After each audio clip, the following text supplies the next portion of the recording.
गौरव गुप्ता नाम के एक व्यक्ति ने एल्विश यादव से संपर्क किया था एक रेव पार्टी के लिए और सांपों की व्यवस्था करने के लिए।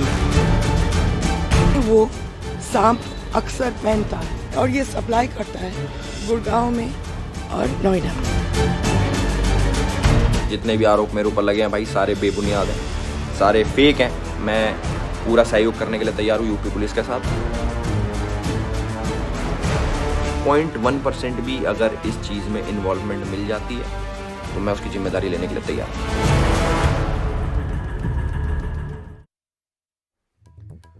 नमस्कार, मैं हूं आपके साथ सुमित अवस्थी। सांप, नशा और क्या एल्विश, ये तो बता।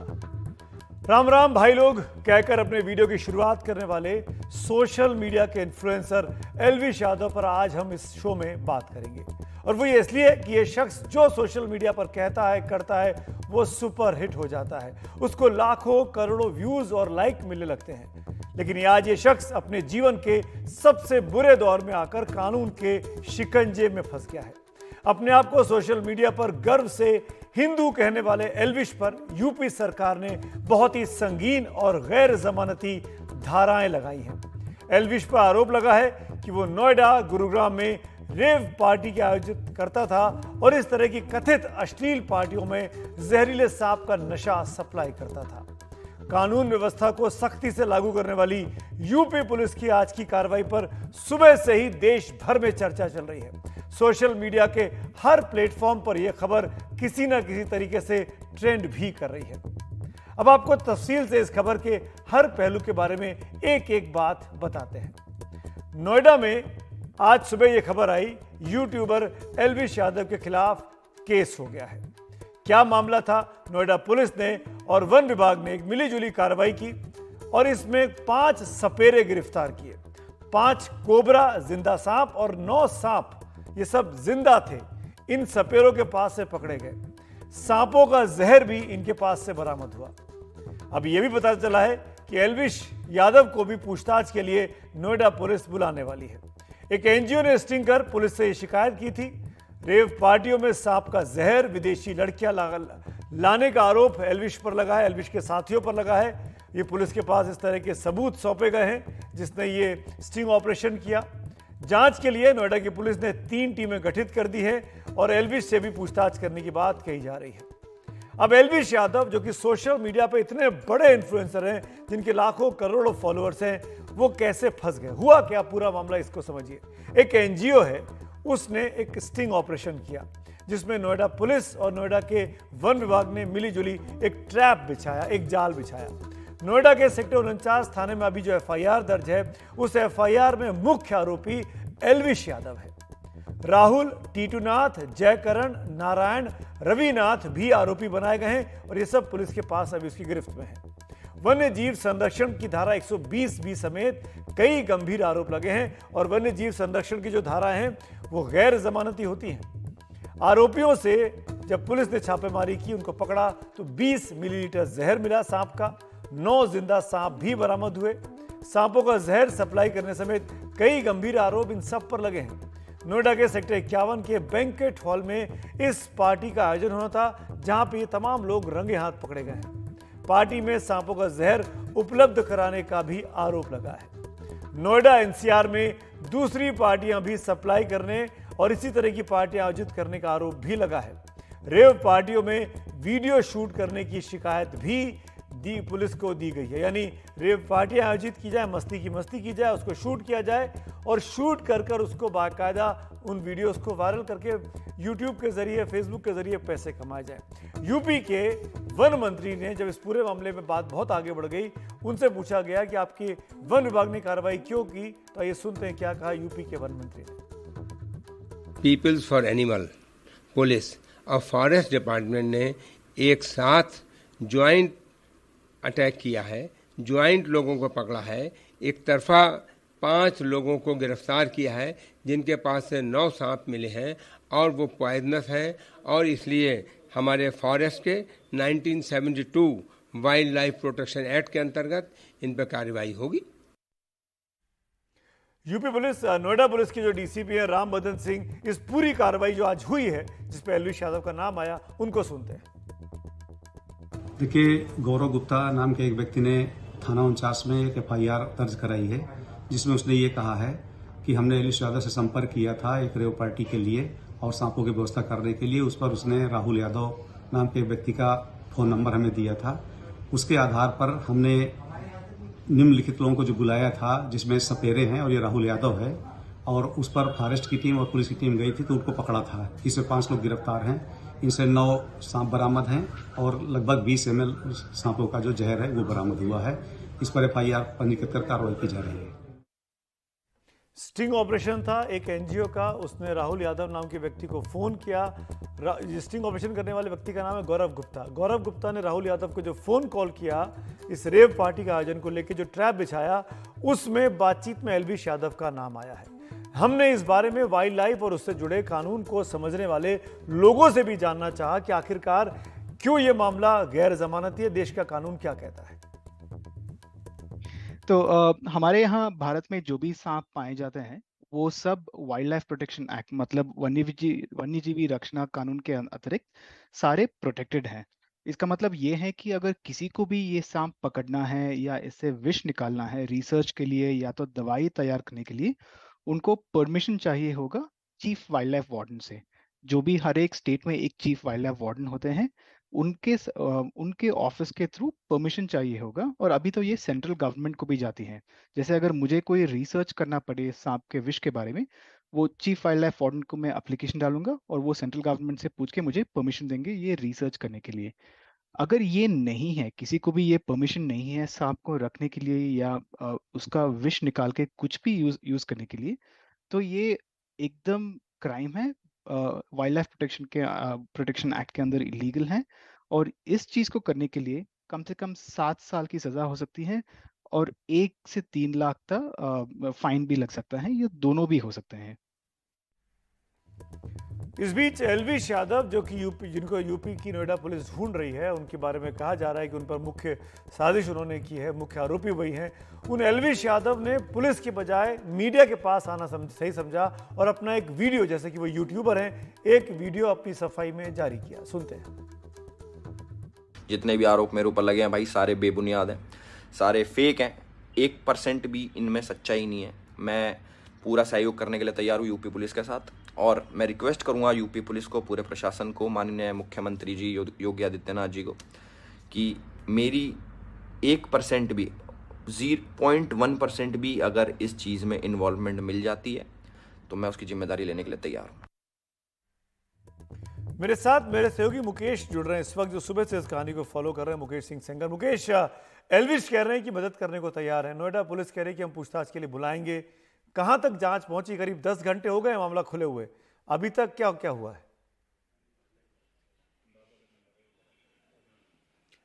देखिए, जो 5 आरोपी इसमें अरेस्ट हुए हैं, जिसमें एक लड़का है जिसका नाम रोहित है।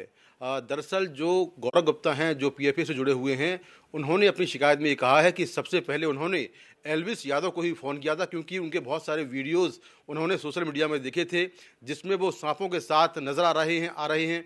उनके साथ में एक लड़की है जो कि विदेशी है। इसके बाद उन्होंने जो ये सांप हैं उनका सोर्स पता करने की कोशिश की, लेकिन उनको जानकारी नहीं मिल पाई। इसके बाद उन्होंने एल्विश यादव से संपर्क किया और संपर्क करने के बाद उन्होंने कहा कि उन्हें कुछ सांप चाहिए और सांपों का जहर चाहिए। इसके बाद एल्विश यादव ने एक रोहित नाम के लड़के का नंबर दिया और फिर रोहित से बात करने के बाद जो गौरव गुप्ता हैं वो सेक्टर 51 गए और सेक्टर 51 के एक बैंक्वेट हॉल में रोहित भी पहुंचा। उसके साथ में 4 सपेरे थे, उनके पास में 9 सांप थे, जिसमें 5 कोबरा सांप हैं और 20 ml जो सांपों का जहर है वो साथ में लेकर आया था। तो वहाँ पर ये डील चल रही थी और गौरव गुप्ता के मुताबिक ये लोग जो है एल्विश के जरिए ये सारा जो सांपों का जहर है ये रेव पार्टियों में सप्लाई होता है और जो विदेशी लड़कियां हैं उनको भी सांपों का जहर सप्लाई होता है। इसका जो इस्तेमाल है वो नशे के लिए होता है। तो कुल मिलाकर अभी पुलिस इस केस में एल्विश यादव को मुख्य मेन एक्यूज मान रही है और फिलहाल उनको पूछताछ के लिए नोएडा पुलिस नोटिस जारी करने वाली है और हो सकता है कि कल या परसों में उनसे पूछताछ हो। लेकिन जो एल्विश यादव हैं वो उन्होंने अपना स्टेटमेंट जारी किया है और लेकिन वो पुलिस के पास अभी तक नहीं पहुंचे हैं और पुलिस बहुत जल्दी ही उनको लेकर एक नोटिस जारी करने वाली है और उनसे पूछताछ करेगी। चलिए, शुक्रिया मुकेश इस अपडेट के लिए। कुल मिलाकर एल्विश यादव ने कहा है कि वो पुलिस के साथ कोऑपरेट करेंगे। पुलिस अगर उनको बुलाएगी तो एल्विश को आना चाहिए, और एल्विश क्योंकि युवाओं के बीच में बहुत लोकप्रिय हैं, बहुत बड़े इन्फ्लुएंसर हैं, तो ये उम्मीद भी की जा रही है कि वो कानून का तोड़ने की बजाय कानून की मदद करेंगे। इस बीच में हमारे देश की पूर्व पर्यावरण मंत्री हैं, वन्य जीव कल्याण मंत्री हैं मेनका गांधी, उनकी प्रतिक्रिया सामने आई। वो वन्य जीवों के अधिकारों को लेकर उनका एनजीओ काम भी करता है, और मेनका गांधी की प्रतिक्रिया में उन्होंने कहा कि एल्विश यादव जैसे लोगों पर तुरंत कार्रवाई होनी चाहिए। सुनते हैं पहले मेनका गांधी को। ये जो बंदा है, इसके ऊपर हमारी नज़र बहुत दिनों से है, क्योंकि ये जो अपने फिल्में खींचता है, फोटो खींचता है और लगाता है यूट्यूब पर, उसमें वो सांप अक्सर पहनता है। तो ये ट्रैप के लिए हमने उन्हीं को ही फ़ोन करके कहा कि हम पार्टी कर रहे हैं, आप अपने लोगों को भेजिए। पहले उसने लोगों को भेजा देखने के लिए कि ये ट्रैप है या क्या है, लेकिन उसको लगा कि सब कुछ सही है, तो 5 लोगों को भेजा स्नेक वेनम के साथ और सांपों के साथ, और ये सप्लाई करता है गुड़गांव में और नोएडा में। मेनका गांधी ने एल्विश यादव पर कड़ी कार्रवाई की बात की। मेनका गांधी बीजेपी की सांसद है। एल्विश यादव भी अपने आप को हिंदूवादी बताता है। एल्विश यादव के तमाम वीडियोस हैं जब वो दक्षिणपंथी विचारधारा को आगे बढ़ाता है। मेनका गांधी की प्रतिक्रिया के बाद एल्विश और उनके समर्थकों ने सोशल मीडिया पर एक हैशटैग को ट्रेंड करवाया, जो हैशटैग था शेम ऑन मेनका गांधी। ये हैशटैग ट्रेंड हुआ दिन भर, अलग अलग वक्त पर, अलग अलग जगह पर, और ये दिखाता है सोशल मीडिया पर इस व्यक्ति यानी एल्विश यादव की ताकत को। और मैं ये क्यों कह रहा हूं, अब ये कुछ आंकड़े आपके सामने हैं एल्विश यादव के अपने पैनल, अपने जो तमाम प्लेटफॉर्म्स हैं। यूट्यूब पर 1,45,00,000 सब्सक्राइबर हैं एल्विश यादव के। यूट्यूब का जो उसका दूसरा वीलॉग्स करके प्लेटफॉर्म है, उस पर 75 लाख सब्सक्राइबर हैं। इंस्टाग्राम पर 1,60,00,000 फॉलोअर्स हैं। फेसबुक पर 45 लाख फॉलोअर्स हैं, और ट्विटर पर 7 लाख फॉलोअर, यानी हर जगह अगर जोड़ दिया जाए तो कई करोड़ फॉलोअर इसको हैं। और ये बड़े बड़े ये युवा जो है, जिसकी कुछ यंग एज का लड़का और कई बच्चे, कई यंगस्टर्स इसको फॉलो करते हुए, इसको इसके कदमों पर चलने की कोशिश करते हुए दिखते होंगे। हर महीने इसकी कमाई बताई जाती है 15 से 20 लाख रुपए की है इन सोशल मीडिया प्लेटफॉर्म्स के जरिए, इन वायरल वीडियोस के जरिए। 2016 से यूट्यूब पर यह वीडियो बना रहा है। और सबसे खास बात यह कि रिसेंटली बिग बॉस का OTT सीजन शुरू हुआ, OTT सीजन 2 का ये विजेता रहा। उस शो में भी सलमान खान के साथ एक कंट्रोवर्सी हुई, कहा जाता है, जो कि तमाम सोशल मीडिया पे खबरें हैं, कि इनको बाहर निकालने की तैयारी थी, लेकिन इनके इतने इन्फ्लुएंसर, इतना बड़ा इन्फ्लुएंसर है, इतने इनके फॉलोअर हैं, इतना इनके पक्ष में ट्वीट हुआ, फेसबुक पे कमेंट आए कि प्रोड्यूसर्स ने इनको शो में रखना ज़रूरी समझा, इनको बाहर नहीं निकाला। और इस पर्दाफाश होने के बाद इस एंगल के सामने एक और एंगल सामने आया कि कई लोग जो समझ नहीं पा रहे हैं कि आखिरकार रेव पार्टी में सांप का नशा क्या होता है।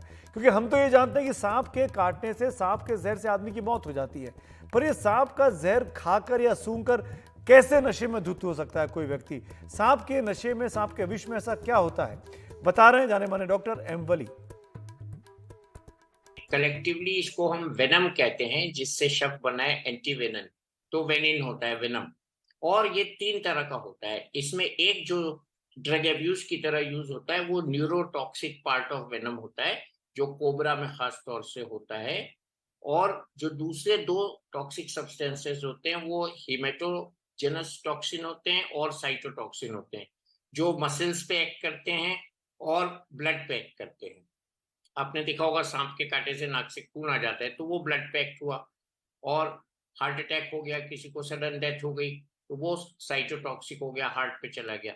लेकिन जिस टॉक्सिन की हम इस केस के बारे में बात कर रहे हैं, वो न्यूरोटॉक्सिन है, और वो पैरालाइज कर देता है ब्रेन के टिश्यूज को, नर्व्स को। और उसका मैकेनिज्म ये होता है कि जो मसल्स में एक एंजाइम होता है एसिटाइल कोलिन, और उसको जो डिग्रेड करता है कोलिन एस्ट्रेस, ताकि हमारे मसल हर टाइम एक्टिव न रहें, उसको ये डिस्ट्रॉय कर देता है। मतलब मसल्स का जो इनिबिशन होता है उसको खत्म करता है। जैसे हम किसी के गाल पे हाथ रखते हैं प्यार से, तो हमें पता होता है इसको कितनी जोर से रखना है, और अगर थप्पड़ मारते हैं तो उसको हमें फोर्स कितना लगाना है, वो एंजाइम का एक्शन मसल को डिसाइड करने के लिए ब्रेन से कमांड देता है। तो ये उसको पैरालाइज कर देता है। तो आप डांस कर रहे हैं तो आप पूरी रात डांस कर सकते हैं बगैर थके, 2 दिन डांस कर सकते हैं। इस तरह का नशा ये प्रोवाइड कर रहा था, ये इल्ज़ाम एल्विश यादव पर लगा हुआ है। एल्विश के साथ कंट्रोवर्सीज भी बहुत सी जुड़ी हुई है। एक कंट्रोवर्सी हमने भी पकड़ी उसके वीडियोस को देखते हुए। एल्विश के कानून के साथ खिलवाड़ की एक तस्वीर उनके यूट्यूब वीडियो में दिख रही है, जहां वो गाड़ी की अगली सीट पर बैठा दिख रहा है। सीट बेल्ट नहीं लगा रखी है, सीट बेल्ट को अपने पीछे से बकल कर रखा है ताकि गाड़ी की आवाज़ जो आती है सीट बेल्ट लगाने वाली वो ना आए। सरासर कानून का उल्लंघन इस तस्वीर में, उनके वीडियो में जो उनके यूट्यूब पे पड़ा हुआ है वो समझ में आता है। मैं क्यों कह रहा हूँ, इस शख्स के सोशल मीडिया पर लाखों करोड़ों फॉलोअर्स हैं, जैसा कि हमने आपको बताया। अगर ये जिसको लोग बाग एक लीडर के तौर पर, हीरो के तौर पर देखते हैं, वो कानून का माहौल उड़ाएगा, कानून के नियमों का पालन नहीं करेगा, तो जाहिर तौर पर जो लोग इसको फॉलो करते हैं वो भी इसके साथ कानून का उल्लंघन कर सकते हैं। ये बहुत ही चिंता की बात है। अगर आप लीडर हैं, अगर आप चेहरे हैं, तो आपको स्थापित करने पड़ेंगे मानकों को कि आप कानून के साथ चलने वाले व्यक्ति हैं। वक्त हो रहा है ब्रेक का, लेकिन ब्रेक के उस पार वीडियो ऑफ द डे बने रहिए हमारे साथ।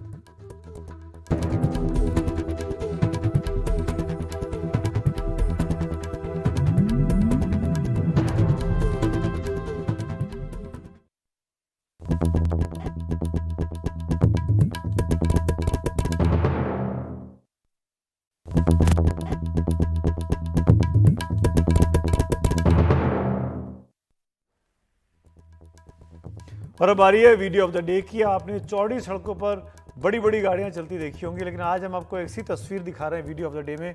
एक वीडियो नहीं है, 2 वीडियो है, लेकिन तस्वीर एक जैसी है। देखिए इस वीडियो को। 2 अलग अलग तरह की बाइक आपके सामने है। एक पिद्दी सी, छोटी सी, जिसकी हाइट बमुश्किल 1 फीट 1.5 फीट की है, और दूसरी इतनी बड़ी जिसकी हाइट कुछ नहीं तो कम से कम 10 फीट की होगी। दोनों बाइक हैं, दोनों हिंदुस्तान की सड़कों पर चल रही है। हिंदुस्तान के नौजवानों ने एक्सपेरिमेंट करके बनाई है, और इसीलिए तो हम कहते हैं कि हम भारत के लोग वाकई में अजूबे करते हैं।